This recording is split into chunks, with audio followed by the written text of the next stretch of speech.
nau'in sihiri da yawa. Akwai sihirul junun, a ji a yi sihiri a mai da mutum mahaukaci. Akwai sihirul hawatif, akwai sihirul nazif, kawai mace a sa ta yi ta bleeding kullum ba ta iya sallah, kullum cikin bleeding take. Akwai sihirul humul, akwai sihirul marab, a sa mutum cuta a riga mai duk yawon duniya a rasa mai ke damunsa. Duk yawon duniya sukan yi sihiri a sa mutum ƙwarya ma a ciki, zama babu daɗi, kawai ƙwarya ce a ciki. Duk waɗannan nau'in sihiri ne, kuma duka da aljanu ake, kuma ba a yi dole sai an kafirce wa Allah, amma an yi imani da Allah baya iya yiwa. Daga cikin sihirul tafriq da ake iya gane raba tsakanin miji da mata, me yasa aka kira shi a nan Qur'ani bayan akwai sihiri da yawa? Saboda daga cikin mafi munin sihiri a duk duniya, mafi girma, mafi illa, shine a yi sihiri a raba miji da mata suna zaune lafiya.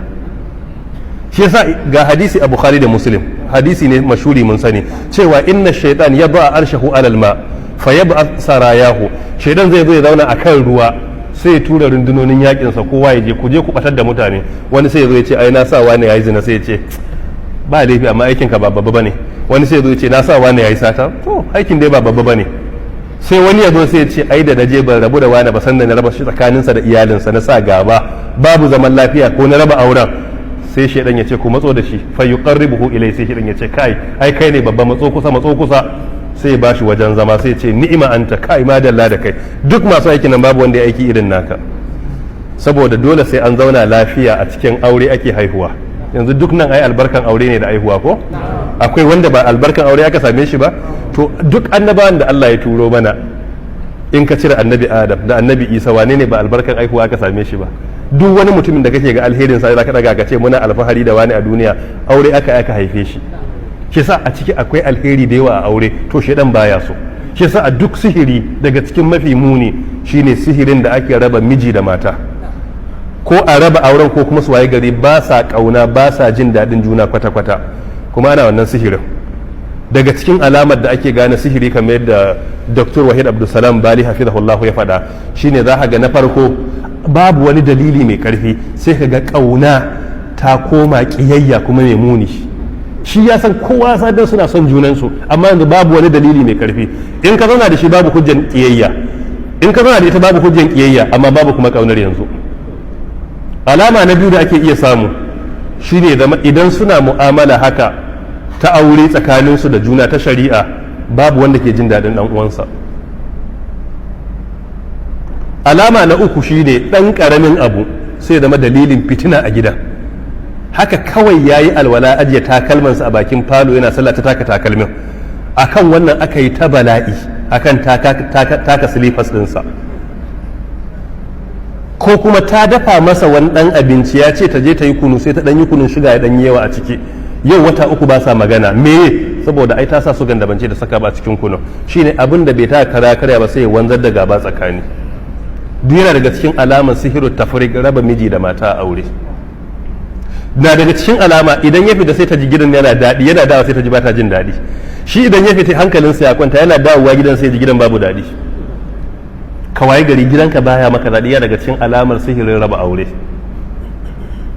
Yana daga cikin alamar sihirin raba aure shine matar da bata kai taka daraja ba waje tana burge ka, amma taka kuma kowa gani zai ba kai kuma ba ta burge ka.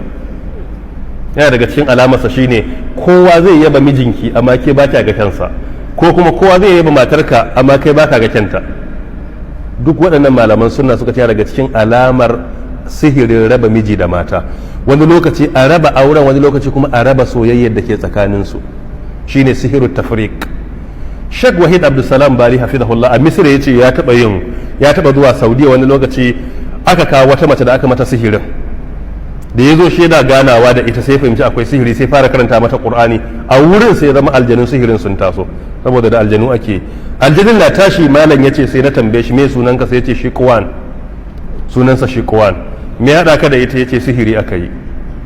Sai ya ce masa zan roƙe ka abu dai, sai ce karka roƙe ni, in ji aljanun. Me yasa? yace ko ka faɗa ba zan yi ba, ba zan rabu da ita ba. Me dalili? ce ni ba zan rabu da ita ba. Sai ce ba wannan nake bukata ba, ina so na kira ka zuwa ga imani da wani abu ne. Sai ce to faɗi dai mu ji. Sai fara yi wa aljanun wa'azi akan kadaituwar Allah kaza kaza. Sai ce a shi bai da Allah ɗaya ba, Allah uku ne. Sai ce kai ban nasare ne? Sai ya ce eh. Yayi ta masa nasiha malam, yace muka ɗauki tsawon lokaci har muka yi debate da shi. Daga ƙarshe sai gamsu shi musulmi ne, ya ce ya yi da musulunci, ya ce sai na musuluntar da shi, ya yi kalmar shahada sai na ce to mu je gaba tun da ka musulunta a musulunci zalunci haramun ne, ya ce suka yi ta buga ya gamsar da shi shiga jikinta da kai haramun ne, ya masa nasihu sai jikinsa ya sanyi, sai ya ce masa to yanzu da kace ka musulunta zan roƙe ka abu ɗaya, ya ce za ka gaya mun gaskiya, a ka'ida aljanu mafiya yawa makaryata ne, sai ka nutsu ka iya gane gaskiya suke faɗa ko ƙarya, ya ce sai ta jansa sai fahimci gaskiya yake faɗa ba ƙarya ba, sai ya ce masa amma fa karka yaudare ga aljanin, sai ya ce baka ka in yaudare ka ba, sai ya ce za ka fita a jikinta, sai ya ce zan iya fita saboda wa'azin da ka min, walakin sai ya tsaya, sai ya ce amma, sai ya ce me kake nufi da amma din, sai ya ce amma saboda ba ni ɗaya bane akwai wasu aljanu da suke gadi na, in na fita a jikinta sun ce za su kashe ni, yanzu ni ita ce matsalata, ni wa'azin da ka mun yamu amma suna kewaye, ce ina suke, sai ce suna kewaye da muke tada kai anan duk sun zo sun tsaya su ga me zai faru. Ya ce da masa nasiha sai ya ce to zan baka makamin da Allah zai kare ka da shi, ya ce haka muka zauna sannan na koya masa ayatul kursi ya iyata, na koya masa azkar qul huwa falaq ina sai ya iya, sai ya ce to zan raba ka da zaka fita jikin da insha Allah ba za su yi nasara akan ka ba, daga sun nufe ka karanta ayatul kursi, kuma sai ya ga haka aljanin da ya fita a jikin ta ya koma gefe, da suka nufe sai ya ce ayatul kursi sai suka watse sai suka gagara cutar da shi, sai ya ce masa haka ne sun gagara nasara a kaina, sai ya ta masa gargadi, sai ya ce ina aka binne abin sihirin, sai ya ce ai sihirin a gidan nan aka binne a cikin gidanta, amma ba sa bari in san wurin dan kar ni ma na gaya maka, idan na gane ina aka binne shi fa aljanin sai a canja sihirin zuwa wani wuri a ɓoye shi. Haka aka yi ta yi ba a gane ba, to tukunna haka ya bi mataki har Allah subhanahu wata'ala ya bata lafiya. To wannan ɗabi'a ce na ana iya mace sihiri, ana iya wa namiji sihiri, ana iya a wurin aiki, ana iya yi a makaranta, ana iya yi a kasuwanci, ana iya a sana'ar hannu, a gona idan gonar ka ta fito wani yabanya mai kyau wani zai iya maka. Yadda kake damuwa matsalar ka shine gaban ka, wani kuma damuwarsa kai ka tsole masa ido. To yasa addini ya ce sihiri haramun ne, yana kaiwa ga kafirci. Wannan kawai misali ɗaya na baku. To ana yin sihiri a raba miji da mata.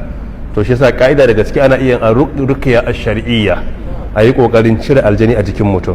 Ana iya karanta lokaci ayoyin ibtalus sihir a ruwa a karanta